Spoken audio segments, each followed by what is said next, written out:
to hear and see our world in new and innovative ways. WOUB, the public media you trust that's worthy of your support. You are watching WOUB TV in Athens and WOUC TV in Cambridge. Tonight on Newswatch, 6 people are arrested after a 2-day drug bust in Gloucester. Plus, the U.S. House fails to pass an extension for a foreign surveillance program. And federal authorities are investigating an extreme case of vandalism on the National Mall. Newswatch starts right now.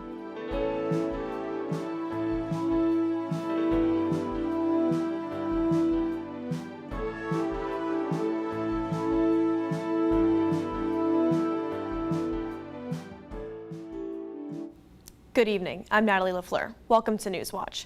6 people were arrested after the Athens County Sheriff's Office conducted a drug crackdown in Gloucester. The 2-day operation ended yesterday and focused on tips from the community regarding illegal drug activity in the area. During the investigation, officers discovered a variety of suspected narcotics, including fentanyl and other drug-related paraphernalia, resulting in 6 arrests. The recovered substances were submitted to the Ohio Bureau of Criminal Investigation for further laboratory analysis. Let's send it over to our forecaster, Calvin Stebbins, for the weather.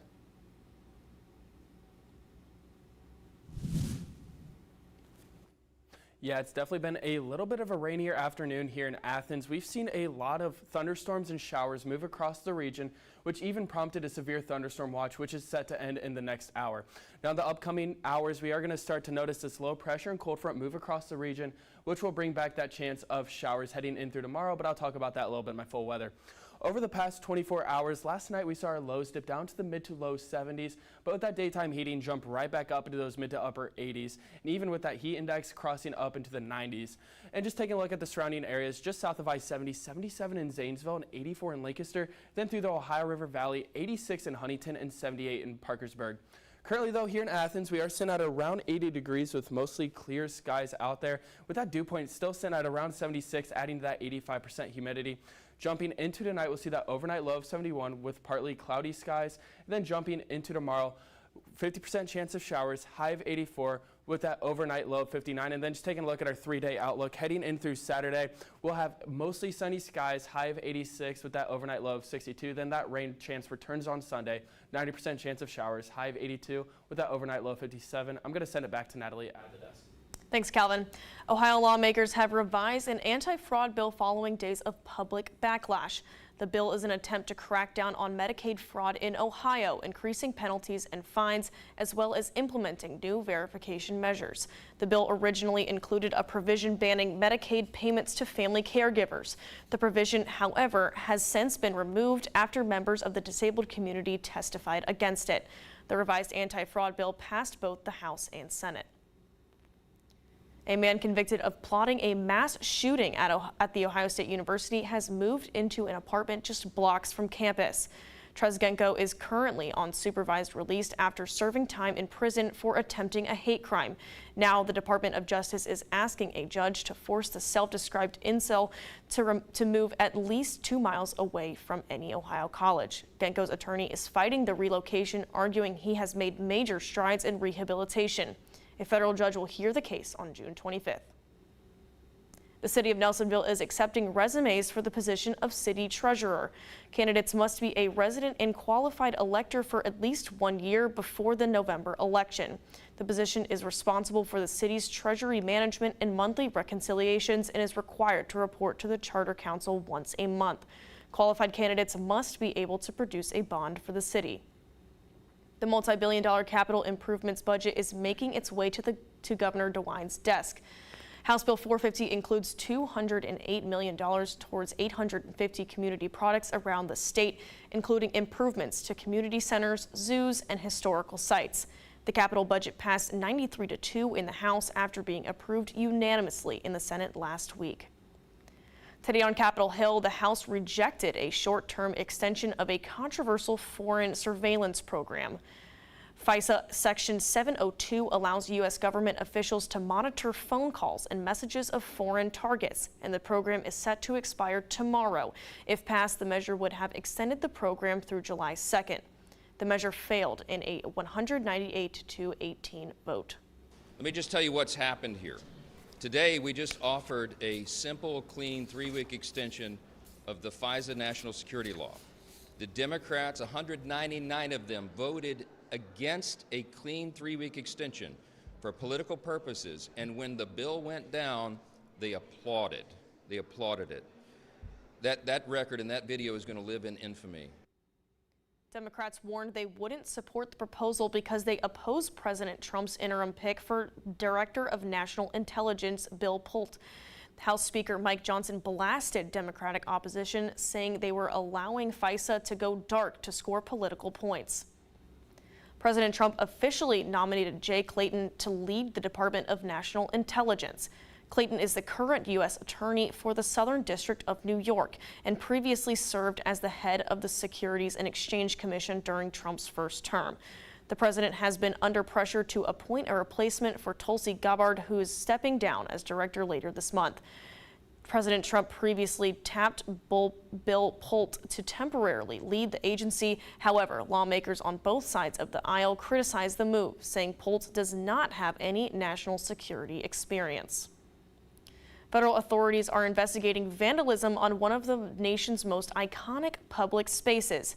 A large 8647 message was found etched into the grass on the National Mall in Washington, D.C. These webcam and aerial images from the EarthCam show the numbers appearing as dead grass on a stretch of lawn near the World War II memorial. The Department of the Interior called the markings, quote, deranged vandalism and considers it a threat against the president. The phrase 8647 has been used to signal opposition to President Trump. 86 is a common restaurant industry phrase to mean remove or get rid of something, while Trump is the nation's 47th president. Coming up, the El Nino is here, and it's expected to intensify into Super El Nino. And the Strait of Hormuz remains closed after a new round of U.S.-Iran strikes. Newswatch will be back after the break. America celebrates its 250th birthday, and we take stock of this extraordinary time in our nation's history. This July 4th, we will mark 2.5 centuries of liberty and triumph. Join moderator Jeffrey Goldberg and 6 of the country's top journalists for a special hour-long discussion in front of a live studio audience for Washington Week with the Atlantic, the next 250. Friday at 8 on WOUB. The global order as we know it is changing rapidly. This is having a big impact on the entire region, and Iran intends to share the pain with the neighbors. Why do you think Putin's looking for a way out? When you look at just the sheer numbers alone, between 1.2 and 1.4 million casualties, he's not winning. Every week here on Compass Points, we'll provide you some direction to help us understand a critical issue and how it affects you at home.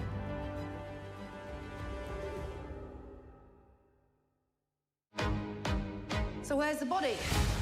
The most dreadful thing has happened. Well, I've got a hunch. What's that? It looks like some sort of code.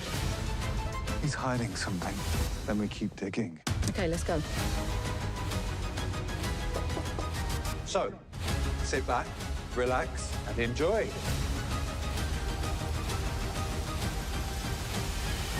It should stimulate all your senses.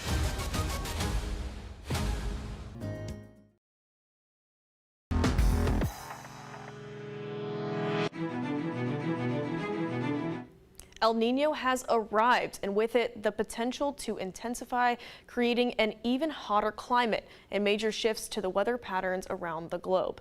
This as severe weather again threatens much of the U.S. Brian Abel, now from Washington, has what you need to know about all of this. El Nino is here, says NOAA, the National Oceanic and Atmospheric Administration, and it's expected to intensify into Super El Nino. There's a 98% chance of El Nino conditions occurring later this season, and an 80% chance that this El Nino will be moderate to strong. NOAA's new report forecasts the periodic tropical Pacific weather pattern to be one of the largest El Nino events in the historical record, going back to 1950. The global phenomenon has multi-season ramifications across continents, tilting the odds in favor of certain weather and climate extremes, heat waves, droughts, flooding, and more. This as severe weather once again threatens parts of the U.S., including areas just pummeled by hurricane-force winds and tornadoes, leaving little time for some people to catch their breath. When you get these tornado warnings, they're not jokes. It'll come in multiple rounds Thursday. First, the Midwest, then stretching further south into the plains. Some of the storms could become supercells with the potential for EF3 or stronger tornadoes. Damaging wind gusts and flash flooding are also a concern in some areas where rainfall rates could reach 2 inches an hour at times. The systems in the central U.S. expected to largely end late Thursday night, with some storms possibly still active into Friday morning as they push toward the Appalachians. In Washington, Brian Abel reporting. Geez, well, I know that that's not good news for me because I'm terrified of tornadoes. It's probably one of my biggest fear. I mean, Calvin, do you think that there's going to be anything like that, at least in our area, in this region? Definitely not tonight. We're definitely going to start to see those storms coming in from the west starting to destabilize and start to lose all of the speed that they've gained over the day. But those storms are definitely a lot more severe over there. They've had all the capabilities for those storms to really explode. A lot of that chance for those storms to really continue to strengthen. Now just taking a look at our surface analysis map just around the country, we are finally starting to see those thunderstorms and pop-up showers that sat over our area for the afternoon hours starting to exit off to the east. And again, in the upcoming hours, we are going to start to notice this low pressure and that cold front, which has really brought that severe weather risk off in the Midwest into the plains, starting to move across into our region. But it is going to continue to destabilize and lose a lot of power as it will just mostly be rain showers heading in through tonight.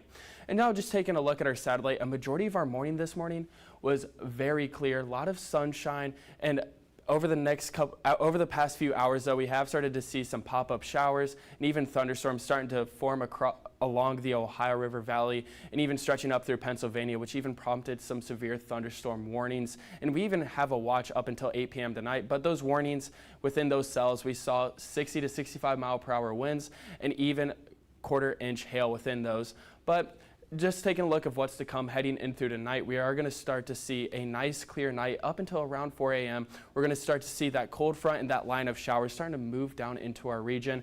It is going to break up and break down as it continues to track off to the southeast. So in the overnight hours, we're going to see more pop-up rain showers. But if you are going out for an early morning commute, it's not a bad idea to grab that umbrella before you head out the door, just in case some of those showers do start to continue to rain down on the area.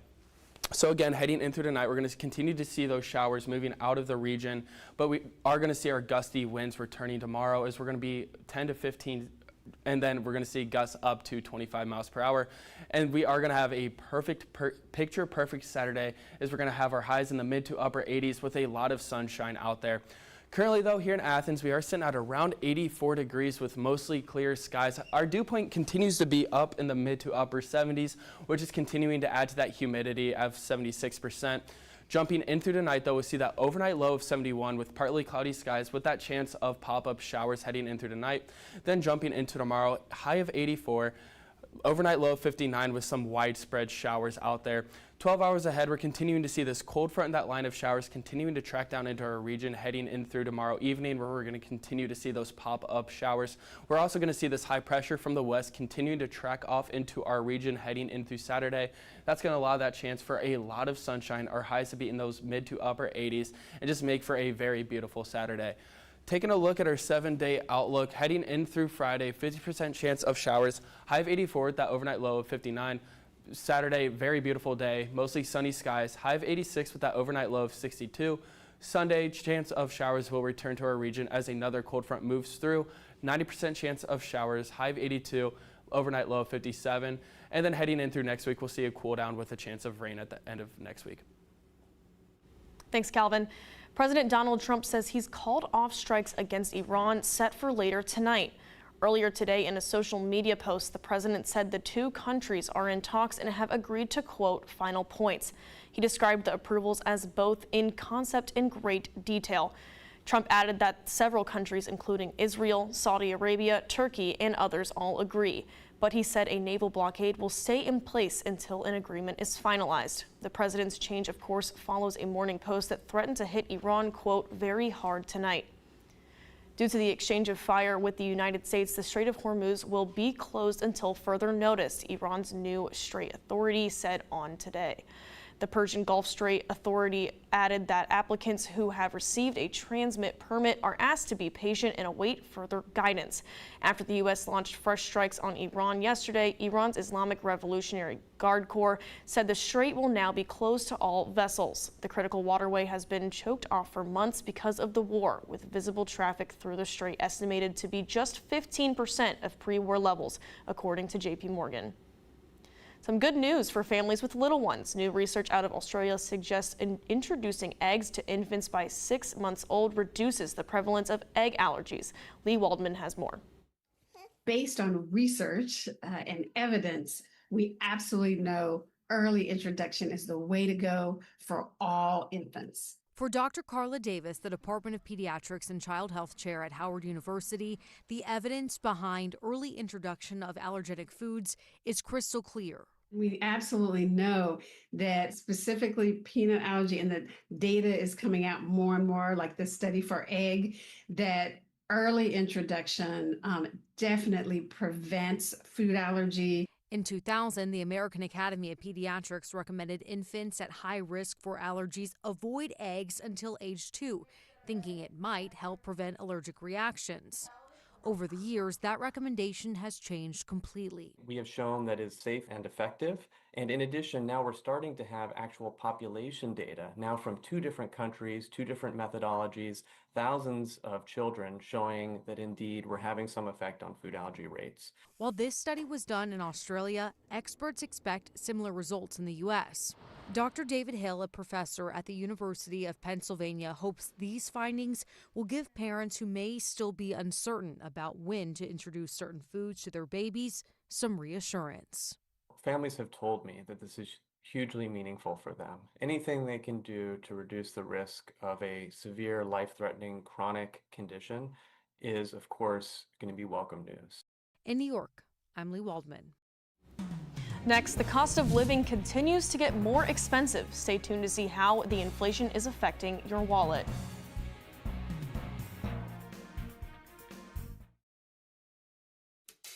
CasualWorks was not designed, created, or maintained by people who studied disability. They're people who studied opportunity. If a person has very limited movement and can make little teeny circles, there's a place for you. The idea of workers contorting themselves to a job is one business model. Our business model is that the job responds to the worker.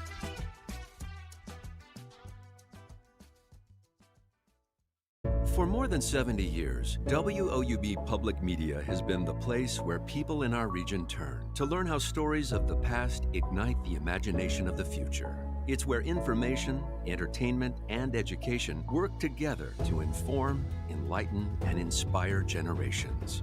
It's the place where the community gathers to hear and see our world in new and innovative ways. WOUB, the public media you trust that's worthy of your support. The LA firestorm was one of many recent fire disasters causing unprecedented destruction. Now these tragic fires seem inevitable, but does it have to be that way? I'm Maya May, the host of PBS's Weathered, and I'm on a journey to understand the aftermath of the LA firestorm, how we're facing this moment of extreme change, and how we can prevent the next tragedy before it's too late.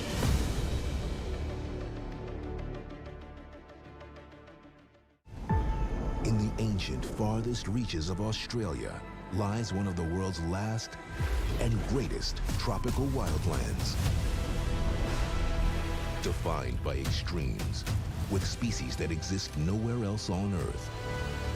This is life on the edge, like you've never seen before. Oh, absolutely spectacular. Wednesday at 10 on WOUB.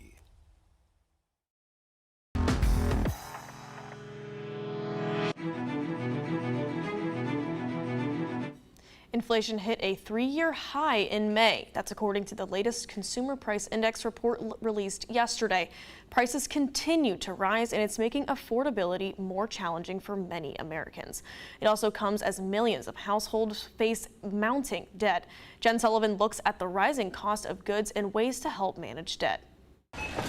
The cost of living continues to get more expensive. The latest Consumer Price Index report, which measures the changes in cost for a variety of goods, shows yearly inflation jumped more than 4% in May. That's the highest increase in 3 years. Food, energy, and shelter costs, which measures housing expenses, have all gone up in the last month. A lot of people were kind of on the edge of affordability previously, and now energy costs and these kind of economic inputs are becoming more expensive. John Kiernan with personal finance site Wallet Hub says when life becomes unaffordable, people tend to put more expenses on credit cards, and that can create more household debt. The latest data shows total household debt topped $18.8 trillion in the first quarter of this year, an all-time high according to the Federal Reserve Bank of New York. The average debt per household is more than $155,000. But if most of your household debt is from a mortgage, Kiernan says that's okay. With a house, obviously you're building equity and there's a lot of value in that. He says it becomes a problem when too much is from an auto loan, student loans, and credit cards. The problem is a lot of people end up paying 25%, 30%, 35% interest on their credit card payments. If you are worried about affording groceries and other bills, Kiernan suggests getting a credit card with 0% APR, so you're not paying interest. You can also take advantage of a 0% balance transfer credit card to move your debt to a different card. But you typically have to have a good credit score to qualify. For Consumer Watch, I'm Jen Sullivan. News for potential home buyers. Mortgage rates are on the rise once again. This 30-year fixed rate rose to 6.52% this week. That's only 1/100th of a point lower than the record high for the year set 2 weeks ago. And things may get worse. The Federal Reserve is under pressure to raise its interest rates to battle inflation, which is at its highest point in 3 years. A Los Angeles judge is denying motions from Meta and YouTube to overturn a jury's verdict and order a new trial. In March, the two media companies were found liable for their roles in a young woman's social media addiction and were ordered to pay millions of dollars in damages. In court, YouTube argued a section in the First Amendment shielded them from liability. Meta made similar arguments and saying the woman didn't prove her claims. The judge, however, ruled there was substantial evidence that the plaintiff was harmed by design features on both Instagram and YouTube. A new report is showing that 71% of AI-related job postings are for senior positions, leaving recent graduates behind. Only 13% of the current postings are for junior positions and 16% for middle tier. The data indicates that businesses are bidding for experienced talent to navigate the AI boom instead of training the next generation. Researchers, however, are warning the strategy is short-sighted, saying companies need to prioritize AI talent at every level to groom workers for the future. A rare case of Lyme disease is being detected in upstate New York. The CDC says a resident from Herkimer County became sick in June 2025 and tested positive for the disease, prompting state health officials to collect ticks from a wooded area near the home. Multiple deer ticks tested positive for a rare bacteria linked to often severe cases of Lyme disease. In response, researchers have now increased their surveillance of ticks, wildlife, and human infections as a precaution. Melanoma only accounts for a small number of skin cancer diagnoses in the U.S., but it causes the most deaths from the disease. The American Cancer Society says those who do survive are also more likely to develop another melanoma. The research happening now may reduce recurrence for high-risk patients. Mandy Gaither has more on an experimental cancer vaccine that's showing promise in stopping melanoma from returning when used with standard treatment. These vaccines were first FDA approved for emergency use in the U.S. during the COVID-19 pandemic, but messenger RNA or mRNA has been studied for decades, and the vaccine technology is now opening up a world of possibility to help combat a wide range of diseases, including the deadliest form of skin cancer. The mainstay of melanoma treatment is immune-based therapy. It really revolutionized the outcomes for patients with advanced stage disease. But unfortunately, a large number will still face recurrence and ultimately death. Dr. Rajesh Nair with Orlando Health calls New York University research into reducing that recurrence risk a huge breakthrough. Results of the study published in the Journal of Clinical Oncology say a personalized mRNA cancer vaccine given after tumors are surgically removed cut the risk of melanoma death or recurrence by 49% when combined with immunotherapy. It's designed to allow our immune system to identify parts of the cancer cells in multiple different ways to attack it. Nair says current immunotherapy treatments allow the immune system to recognize cancer cells, but those cells can change. He says the research is showing that adding the experimental mRNA vaccine into the mix can identify a unique pattern in each patient's tumor.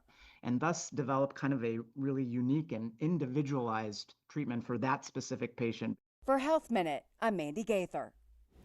Still ahead, oh dear, a friendly guest visited an Athens bar. This ornate tin bread box contains the ingredients of an incredible World War II story. The container and its artifacts were always off limits until a prying young son opened the lid on his father's top secret life. I was curious, so I snuck into it, and I was stunned at what I saw, and it fostered my curiosity to find out what the real story was. Tonight at 10 on WOUB. We arrived there July 44. I was 11 years old. 11. One day I saw the first Russian soldier passing by, and that's liberation. Zwischwigel had the idea of assembling the kids and taking them home. It was a father figure. It took us nearly 2 months. Not many people can say they owe their life to some stranger. Monday at 10 on WOUB.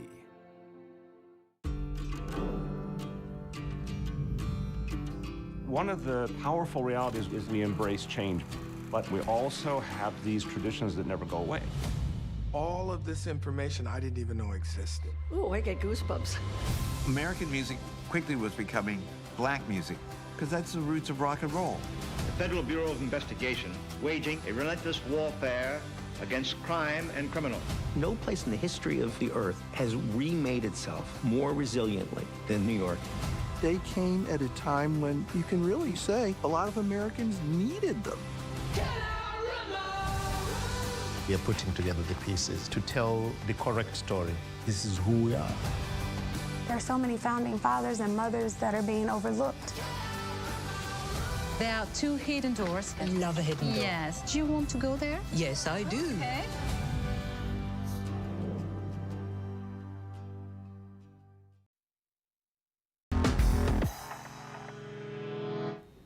The Union Bar had an unexpected visitor yesterday. On social media, staff shared a picture of a baby deer who made its way into the lobby before running back outside to College Green.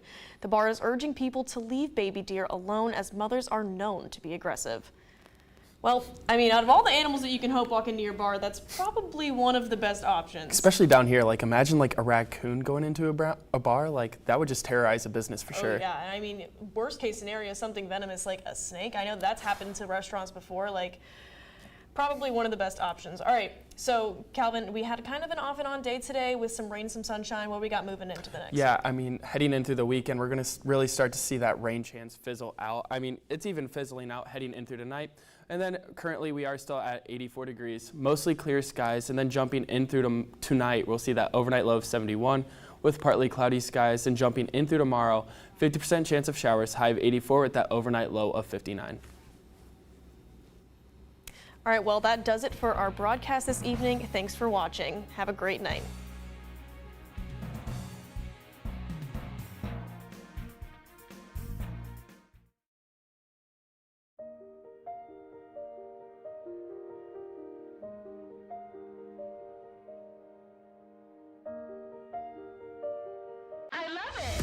We're on the precipice of a